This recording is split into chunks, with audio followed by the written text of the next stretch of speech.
તો ચાલો આજે આપણે એક સરસ મજાની વાર્તા સાંભળીએ. વાર્તાનું નામ છે દીધું એવું લીધું. જૂના જમાનાની વાત છે બાળકો. નાનું એવું એક ગામડું હતું. એમાં એક ભરવાડ રહે. એ તો ઢોર ઉછેરે, થોડી ખેતીવાડી કરે. આ રીતે પોતાનું અને કુટુંબનું ગુજરાન ચલાવે. એનું નામ હતું ભલો. બાળકો, એનું નામ તો સરસ મજાનું હતું ભલો, પણ કામમાં બિલકુલ ભલો ન હતો. એક દિવસ એણે 10 શેર ઘી સમાયને એવો મોટો કાળો માટીનો એક ઘડો લીધો. તેમાં તેણે ઘણી બધી માટી ભરી દીધી અને એની ઉપર તરત બનાવેલું બગરી ભેંસનું તાજું તાજું ઘી 1 શેર હતું ને એ રેડી દીધું. અને શિયાળાના દિવસો હતા, કડકડતી ઠંડી પડતી હતી, એટલે સવાર સુધીમાં તો એ માટીની ઉપર નાખેલું ઘી પથ્થર જેવું જામીને ઠરી ગયું. નકરું ચોખ્ખું ઘી એટલે સરસ મજાની સોડમ પણ આવે, પણ તળિયે હતી માટી. એ માટીની ઉપર એવી રીતે ઘી નાખેલું કે કોઈને ખબર પણ ન પડે કે તળિયા નીચે માટી છે. પછી તો આ ભલો વહેલી સવારે માથા પર ઘડો મૂકી અને હટાણું કરવા હાલી નીકળ્યો, ઘી વેચવા નીકળ્યો. એના ગામથી થોડે એક શહેર હતું. એ શહેરમાં દર શુક્રવારે મોટી બજાર ભરાય. તેથી ભલો તો લઈને ગયો માથા પર ઘડો. ભલાએ આવી રીતે લુચ્ચાઈ કરી 3-4 વખત જુદા જુદા ઠેકાણે ઊભા રહી અને માટીવાળા ઘીના ઘડા વેચી ઘરાગોને છેતરી નાણાં લઈ અને ઘરે આવી જતો. આજે વળી ફળીમાં ફરીને કોઈને ધાક મારી અને ઘી વેચી દઈશું એમ વિચારી એ તો માથા પર ઘી લઈને નીકળ્યો. ભલાનું ગામ જેવું જ એક બીજું ગામ હતું. એમાં એક રમકડાવાળો રહેતો હતો. એ તો ખૂબ ઉમદા સીસમના રમકડા બનાવતો હતો. એનું નામ હતું ભોળો. નામ ભોળો, પણ ભલાની જેમ જ એનું કામ બિલકુલ ભોળું ન હતું. એણે તો એક સરસ મજાની સીસમના લાકડાની ખૂબ સુંદર અને આકર્ષક એવી તલવાર બનાવી. એ તલવાર તો રૂપેરી રંગ એવો સરસ લગાડ્યો કે કોઈ જોવે તો એને એવું જ લાગે, અરે આ તો શુદ્ધ સાચી તલવાર છે. પણ એ તો બિલકુલ ખોટી હતી, લાકડાની હતી. એ હતી એક જાતના ખૂબ વજનદાર લાકડાની, એટલે સાચા લોઢાની નહીં પણ લાકડાની છે. પણ એના વજન ઉપરથી કોઈને ખબર ન પડે કે આ લાકડાની છે. આ તલવાર માટે તો એણે સરસ મજાનું મ્યાન બનાવેલું. એટલું સરસ કાળા રંગના મખમલના આવરણથી એને મઢ્યું પણ હતું. તલવારની મૂઠ તો એણે સાચા લોખંડની બનાવી હતી. તેથી કોઈને ખબર ન પડે કે અંદર તલવાર લાકડાની છે. ભોળો તો આ તલવાર લઈ અને શહેરમાં એને ખરી તલવાર તરીકે વેચવા માટે નીકળી પડ્યો. રસ્તામાં એને ભલો મળી ગયો. આ બંને તો વાતોએ લાગ્યા અને બંનેએ રામ રામ કર્યા. અજાણ્યો રસ્તો, અજાણ્યા લોકો, ક્યાં જાઓ છો એકબીજાને પૂછ્યું. બંને તો વાતોએ લાગ્યા. ભલાએ તો કહ્યું કે હું તો ઘી વેચવા જાઉં છું. તો ભોળાએ વળી કહ્યું, હું તો તલવાર વેચવા જવાની વાત કરું છું. ભોળાને એક વિચાર આવ્યો. એ કહે, ભલા ભાઈ, તમારું ઘી જરા મને બતાવો ને.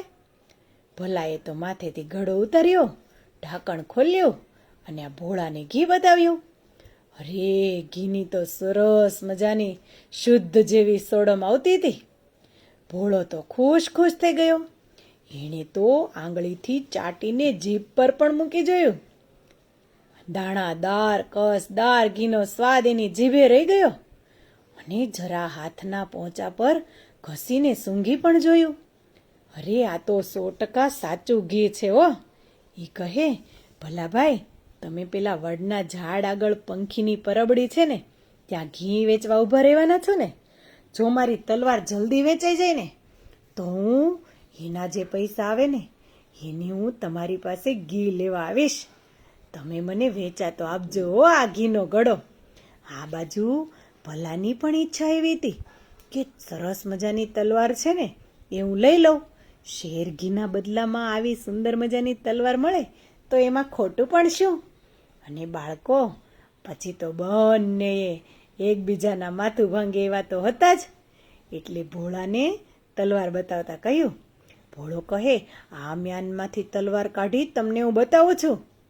એમ બોલી અડધી જ તલવાર મ્યાનમાંથી બહાર કાઢી અને પછી પાછી રેશમી દોરીથી સજ્જડીને બાંધી દીધી. ભોળો કહે, શું વાત કહું ભલાભાઈ, અમારા ગામમાં એક રજપૂત હતા ને ખુમાનસિંહ, એની આ તલવાર છે. અસલ શુદ્ધ સિરોહીના સાચા પોલાદની બનાવેલી છે.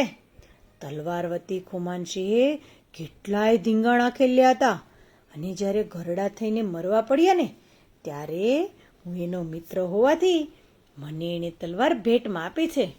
પણ આ તો વખત એવો ખરાબ આવ્યો ને કે લાચારીથી મારે આ તલવાર વેચવા જવું પડે છે. બાળકો, આ ભોળો કેટલું બધું ખોટું બોલતો હતો. ભલાની જેમ જ ભલો પણ ખોટું જ બોલતો હતો. ભલો કહે, ઘી તમે લઈ જાઓ અને મને તલવાર આપો તો હું એના બદલામાં લેવા રાજી છું. મારે પણ એક તલવાર જોઈએ છે. ભોળો કહે, ભલે, લ્યો આ તલવાર અને લાવો તમારું સાચું ઘી. પછી તો બાળકો ભોળાએ તલવારના મ્યાનની મૂઠને તળિયે સીસું ગાળીને ભર્યું હતું. એટલે લોઢાની જેવી સાચી બનાવેલી તલવાર હોય ને એટલું વજન થતું હતું. ભલાને તો જરાય વેમ ન ગયો કે આ તલવારમાં કંઈક બનાવટ છે. ભલો તો તલવાર લઈ અને ઘરે પહોંચ્યો અને ઘરવાળીએ પૂછ્યું, શું લાવ્યા? અરે શું વાત કરું તને, આજે તો આપણા ઘીના બદલામાં સિરોહીની શુદ્ધ સાચા પોલાદની તલવાર લાવ્યો છું. એક શેર ઘીના બદલામાં આવી પાણીદાર તલવાર લઈ આવ્યો. જોયું ને, વેપાર તો આમ થાય આમ, સમજી તું? તો એની પત્નીએ કહ્યું, મને તલવાર જોવા દ્યો જોઈએ. ભલાની પત્નીએ તો તલવાર હાથમાં લઈ રેશમી દોરી છોડી અને મ્યાનમાંથી જ્યાં તલવાર બહાર કાઢીને બાળકો ત્યાં તો લોખંડ કરતાં લાકડું હળવું એ તરત વર્તાઈ ગયું. કારણ કે વજન તો એની મૂઠમાં હતો.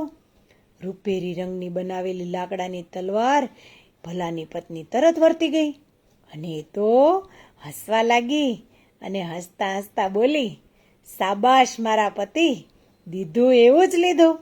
માટી વેચી સિરોહીની તલવાર લેવા નીકળે ને તો આવી લાકડાની જ મળે હશે. એમ કહી અને એના પતિને તો બિલકુલ સારું ન લાગ્યું અને એમ બોલ્યો કે કંઈ નહીં, આપણા બાળકને રમવામાં કામ લાગશે. પછી બાળકો આ ભલાની પત્નીએ શું કહ્યું ખબર છે? આજ પછી આવી લુચ્ચાઈના ધંધા કરવાના બદલે પ્રામાણિકપણે વેપાર કરશો ને તો પૈસા તો ઘરમાં આવશે જ, પણ એ ટકશે અને આપણે બધા સુખી થઈશું. અને બાળકો આવું જે થયું ને એવું જ સામે ભોળાને ત્યાં થયું. ભોળાની પત્નીએ જ્યાં ઘી બહાર કાઢ્યું ને ત્યાં તો નીચે માટી જ માટી. ભોળાની પત્નીએ પણ એવું જ કહ્યું કે જો ખોટી સીસમની તલવાર વેચવા જઈએ ને તો એના બદલામાં માટી જ મળે. એટલે આજ પછી આવા ધંધા કરવાનું બંધ કરી દો અને પ્રામાણિકતાથી ધંધો કરો, એટલે આપણે શાંતિથી ખાઈ પીને સુખી થઈએ. જોયું ને બાળકો, બંનેએ જેવું દીધું એવું જ લીધું. ભગવાન તો બધું જોતા જ હતા, એટલે બંનેને પોતાના ખરાબ કામનું ફળ મળી ગયું.